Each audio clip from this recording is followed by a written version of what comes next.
మధ్యప్రాచ్యం మండుతోంది. America యుద్ధ విమానాలు ఒకదాని తర్వాత ఒకటి ఆ ప్రాంతంలో దిగుతున్నాయి. సముద్రంలో యుద్ధ నౌకలు కదులుతున్నాయి. 2003లో ఇరాక్ పై దాడికి ముందు కనిపించిన దృశ్యాలు మళ్లీ రిపీట్ అవుతున్నాయి. అయితే తేడా ఒకటే, ఈసారి లక్ష్యం ఇరాన్. అమెరికా సైన్యం ఈ వారాంతంలోనే దాడికి సిద్ధమైందని అంతర్జాతీయ మీడియా కథనాలు చెప్తున్నాయి. కానీ చివరి ఆదేశం మాత్రం ఇంకా రాలేదు. వైట్ హౌస్ సిచ్యువేషన్ రూమ్ లో సమావేశాలు జరుగుతున్నాయి. ఒక సంతకం చాలు, ఒక నిర్ణయం చాలు. మధ్యప్రాచ్యం మళ్లీ అగ్నిగుండంగా మారే అవకాశం ఉంది. మరి డొనాల్డ్ ట్రంప్ ఆ సంతకం చేస్తారా? ఇరాన్ పై అమెరికా మరికొద్ది గంటల్లోనే దాడికి దిగనుందా? చరిత్ర ఏం చెప్తోంది?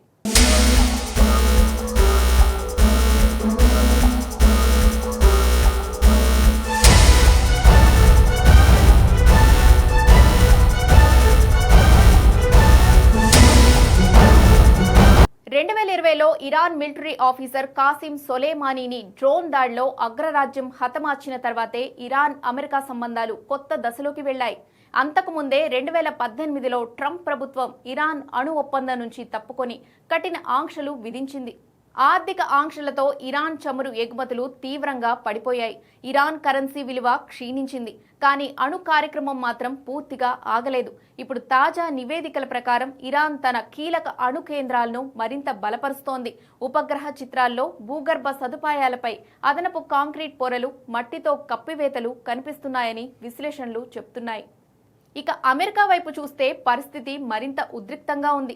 2003 ఇరాక్ యుద్ధం తర్వాత ఈ స్థాయిలో వైమానిక శక్తిని మధ్యప్రాచ్యంలో సమీకరించడం ఇదే మొదటిసారి.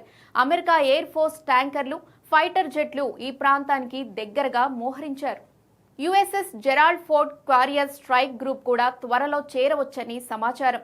ఇక అంతా ఒకసారి దాడి చేసి ఆపేయడం కోసం కాదు, అవసరమైతే వారాల పాటు కొనసాగే ఆపరేషన్ కు సిద్ధమవుతున్నట్లు అంచనాలు వినిపిస్తున్నాయి. కొందరు అధికారుల అంచనా ప్రకారం రానున్న రోజుల్లో సైనిక చర్యకు అవకాశాలు 90% వరకు ఉన్నాయి. అయితే మరోవైపు దౌత్య చర్చలు కూడా పూర్తిగా ఆగలేదు. జెనీవాలో జరిగిన పరోక్ష చర్చల్లో ఇరు దేశాలపై ఏకాభిప్రాయం కుదిరిందని ఇరాన్ ప్రతినిధులు చెబుతుండగా కీలక అంశాలు ఇంకా పెండింగ్ లో ఉన్నాయని అమెరికా వర్గాలు చెబుతున్నాయి. వైట్ హౌస్ ప్రకారం దౌత్య మార్గమే ప్రాధాన్యం, కానీ సైనిక ఎంపిక కూడా ఆప్షన్ గా కనిపిస్తోంది. ఈ దాడి జరిగితే ప్రభావం కేవలం ఇరాన్కే పరిమితం కాదు. హోర్ముజ్ జలసంధి ప్రపంచ చమురు సరఫరాలో కీలకం. అక్కడ ఉద్రిక్తత పెరిగితే అంతర్జాతీయ చమురు ధరలు ఒక్కసారిగా ఎగిసిపడే అవకాశం ఉంది.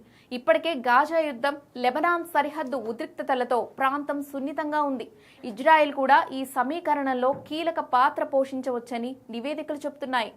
ఇక ఓసారి చరిత్రను చూస్తే 2003లో ఇరాక్ యుద్ధం ప్రారంభమైనప్పుడు కూడా ఆ పోరు వేగంగా ముగుస్తుందని భావించారు. కానీ ఆ యుద్ధం సంవత్సరాల పాటు సాగి ప్రాంతాన్ని అస్థిరతలోకి నెట్టింది.